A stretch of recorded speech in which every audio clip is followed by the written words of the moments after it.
तुम्हारे सनग्लासेस का reason style है, बट जब दुनिया खत्म हो रही होती है तो धूप नहीं, लोग काफी डेंजरस हो जाते हैं।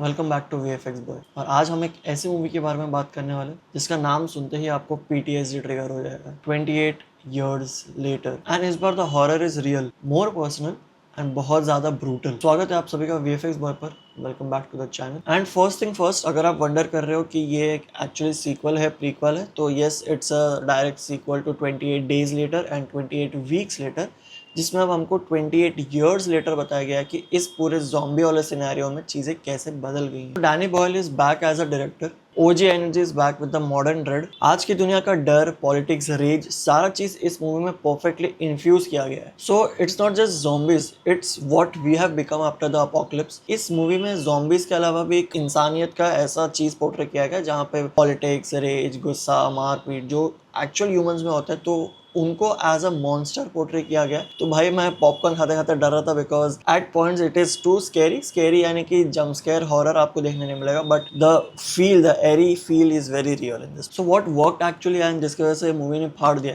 First thing would be the cast.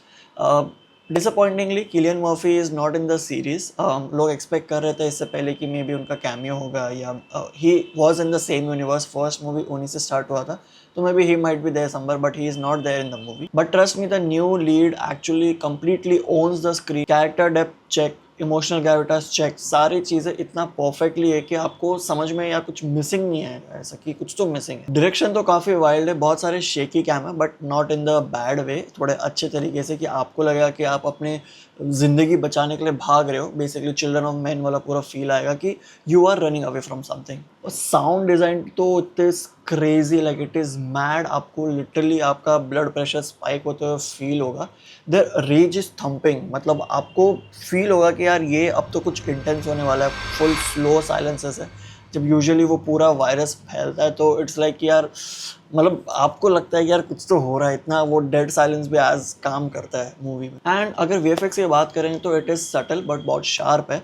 बहुत सारी चीज़ें इन्होंने मूवी में रॉ रखा है, जैसे आपको फील होगा कि वो लंदन के एलीवेज में शूट हुआ है। बेसिकली प्लॉट के हिसाब से वो लोग ने रॉ ही रखा है। एंड बाकी बेसिक जो रोटोकॉम प्रेप वाली चीज़ें वो तो होंगी, बट इनके अलावा आपको सारी चीज़ें एज अ विजुअल ट्रीट से रॉ चीज़ें मिलेंगी। तो व्हाट डिडंट एक्चुअली वर्क, जो थोड़ा सा फिसला हुआ लगा मूवी में, would be the basic mid part जो मूवी का आता है। तो it is a bit slow कि आप फील करोगे कुछ तो आप दिखाओ, बिकॉज वो लोग जब बिल्डअप कर रहे हैं तो मे बी आपको वो टेंस फील नहीं होता। तो it feels like they are dragging the story कि बेसिक सिर्फ बी रोल शॉट से आप एनवायरनमेंट दिखा रहे हो, ये कैरेक्टर का ग्रोथ भी नहीं दिख रहा है, they are just there.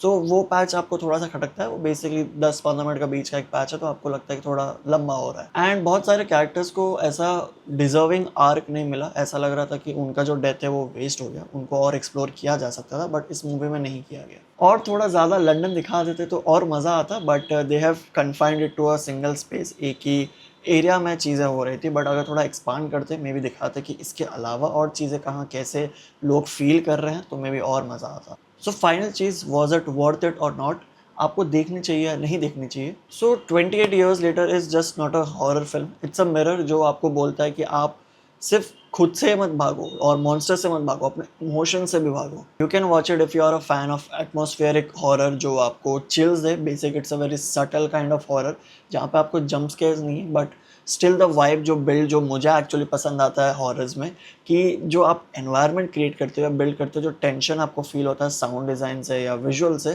That is the little best horror जो आप फील कराता है। जंप स्केयर तो हर कोई देता है, जो कि बहुत सारी जगहों पे चीज़ें डल हो जाती हैं, but this is the best type of horror. So अगर आपको ऐसी चीज़ें पसंद है और कैरेक्टर ड्रिवन स्टोरीज पसंद है, उसके आर्क्स पसंद है, आपको ओजी पसंद आया, तो डेफिनेटली आप इस मूवी को देख सकते हो। एंड स्किप दिस मूवी अगर आपको स्लो ड्रैगिंग स्टोरी नहीं पसंद और आपको लिटरली zombies और गन वाली चीज़ें चाहिए कि आपसे मारो उनको, स्लो ड्रैग बर्न नहीं चाहिए आपको, सब इस मूवी को स्किप कर सकते। So I would rate this movie 7.8 out of 10 because of the atmospheric horror जो मुझे पर्सनली पसंद था। तो मेरे पर्सनल प्रेफरेंस के हिसाब से आई एम गिविंग इट 7.8।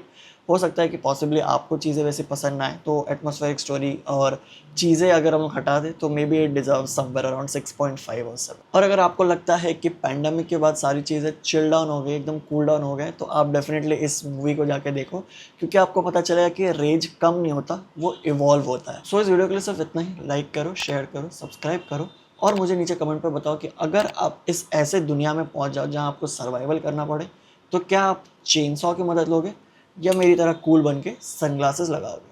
सो इस वीडियो के लिए सिर्फ इतना ही था। सीखते रहिए एंड क्यूरियोसिटी बनाए रखिए। Thank you.